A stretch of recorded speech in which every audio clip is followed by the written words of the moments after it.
So welcome everybody to the Audi A7. This is the 2019 model, the first year of the second generation. This four-door coupe was almost in a way the flagship vehicle for Audi at some point in time. For anybody looking for the sporting version of a sedan from Audi, this is kind of where it ended. If you wanted a more luxurious car, you had the A8. That was built for chauffeuring people around. But the brilliance of this Audi is just how well it's all put together to be a very easy car to live with. This is my first experience ever with an A7, so let's go through everything and find out what this car reveals to me, and then at the end of the video I'll place it in my ranking system against other four-door coupes and mid-size executive sedans. Now this video wouldn't be possible without the help of Glenmore Audi that lent this car out to me for a couple days so I could review it. If you want to find out more information about their dealership and even test drive this specific vehicle, head over to their location on Richard Way.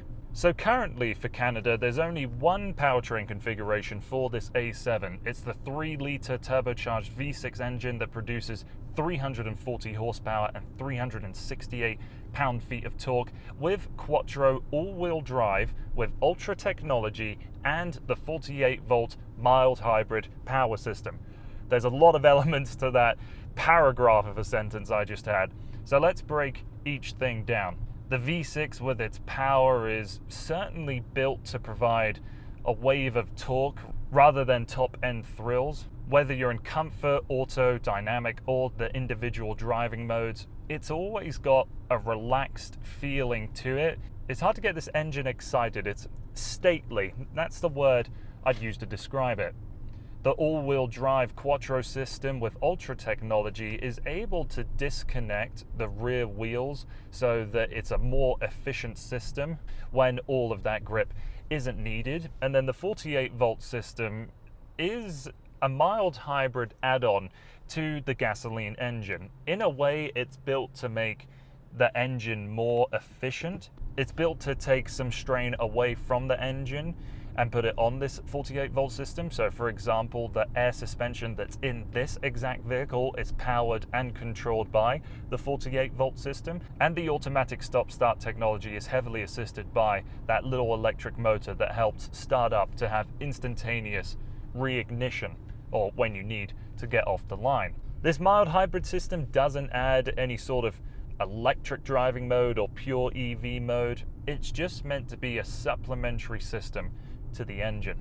Outside of a rather relaxed feel from the steering and the throttle and the brakes, this thing is just so quiet. Even with these frameless doors and the 21-inch wheels that I have on this model, close to nothing penetrates this cabin, whether it be a horrible bit of road, a windy day going down the highway.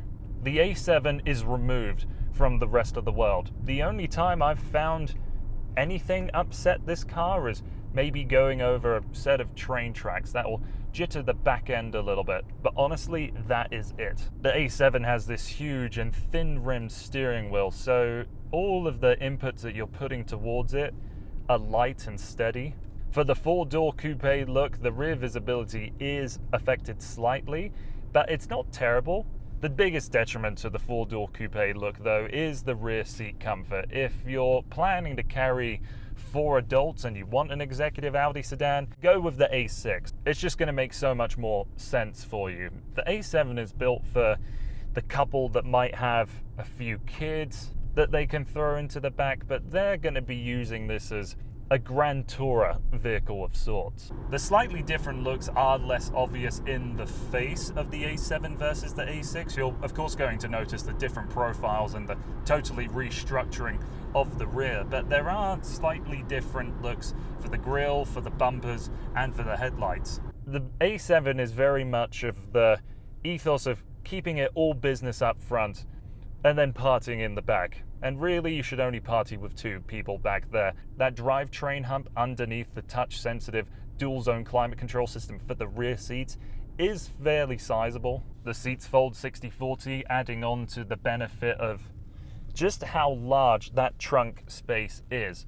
There's tie-down hooks and some grocery bag holders into the boot space. Quite a few cars I get into that have an air suspension system have the ability to lower that back end down if you want to load heavier items into the trunk. I couldn't find any way to deal with that other than to just be in dynamic mode when turning the car off when it's in its lowest ride height setting. A cool factor that the A6 simply can't match is the deployable spoiler. You can hit a button down in the lower touchscreen that will allow it to rise, or when you hit speeds of 121 kilometers an hour. So just be cautious if you are going that sort of speed. It might be an indication to the police that you are going above and beyond the national Canadian speed limit. The four-wheel steering system is available through an optional package that you can find in the A7, and you really don't know it's there. You don't really think about it. But when you approach something like a roundabout or you're doing a U-turn, just the ease of this car turning around in such tight spaces is extraordinary.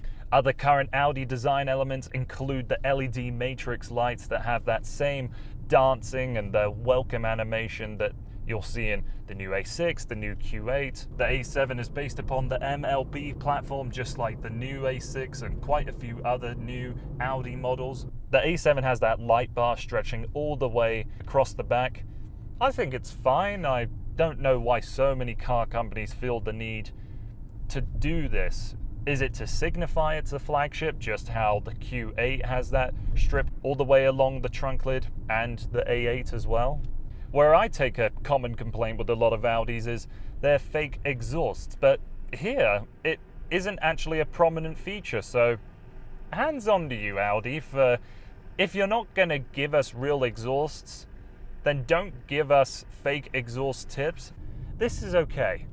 In the front, if you're familiar with all of the new Audis, the A6, the Q8, as I've mentioned before, the interaction with the 10-inch touchscreen above and the 8.6 one below is very familiar to you. I've done a full in-depth look of this system in the A6. So hit the I button that's just above right now where you can find out everything that there is to know about the system. I'm not going to go through it here, but just very quick spark notes.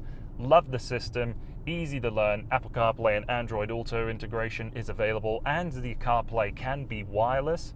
Just all works extremely well. You can either have a tap to touch function like what you would on your phone, or you can use haptic feedback where you press your finger into the screen and you'll get a little bit of a vibration. The digital cockpit has been out in Audis for years, but still a wonderful thing to sit behind and enjoy. My favorite element of it is when we're in the Google Maps mode and we can see the 3D elements of the surroundings. So driving through town now, we've got all of the mountain ranges, and as you turn the wheel, the perspective shifts of where the mountains are. A very bright and clean heads-up display is here in this A7, and everything just feels so good in here. I've still got my typical problems with the current Audi design language, where this big strip of black plastic I don't think looks great. I would prefer to have the wood inlay here as well. I know why they're doing it, trying to make it seem as though the screen flows more continuously from the left-hand side to the right-hand side. But oh well. The ambient lighting in this vehicle is amazing as well. A lot of customization to it. Here's a couple shots at night where I really think the A7 and the rest of the Audis look best with this black leather and purple lights. That is what looks the best to me. The seats I'm in have a good amount of thigh bolstering, side bolstering, and thigh extension. I wouldn't mind just a touch more for someone my height, but it is very good nonetheless. And you have in these seats the massaging function, which you access with the D-pad and the central button within that D-pad. The options appear up on the screen. The progressive trim in Canada comes with the power liftgate, LED lights, tri-zone climate control, the heated steering wheel with front and rear seats, and the parking sensors as well. Technik offers a few other things as standards, such as the heads-up display, the 4-zone climate control, the 360-degree camera system, the Bang & Olufsen 3D surround system, and the matrix lights. This A7 features the S-Line package, which brings along the slightly different bumpers, a lot of badging and the black headliner. There's also a black pack added to this car. The most noticeable difference to that black pack is the wheels, but they have been subsequently changed for these 21-inch rims. So to know this car has the black pack, it has the blacked out edge on the grille. So that wraps up all of my thoughts towards the Audi A7, this slick 4-door coupe, or in my mind, this super cruiser is simply one of the best in its segment. Now, it might not seem all that powerful, it certainly relies on its torque wave to get you from place to place. And if I was personally buying in this category, the A6 just makes more sense to me. But if you're going out looking for one of the sexiest vehicles I think that's on sale today, then go ahead for the A7. It's a segment leader. I absolutely admire this thing. So that's been everything from me. Thank you so much for taking the time to watching this video. And again, many thanks have to go off to Glenmore Audi that lent this model out to me for a weekend so I could review it. All of their information is linked down below. And if you wouldn't mind subscribing to my channel and theirs, that does the world for me. Thanks again for watching. Hope to see you again soon.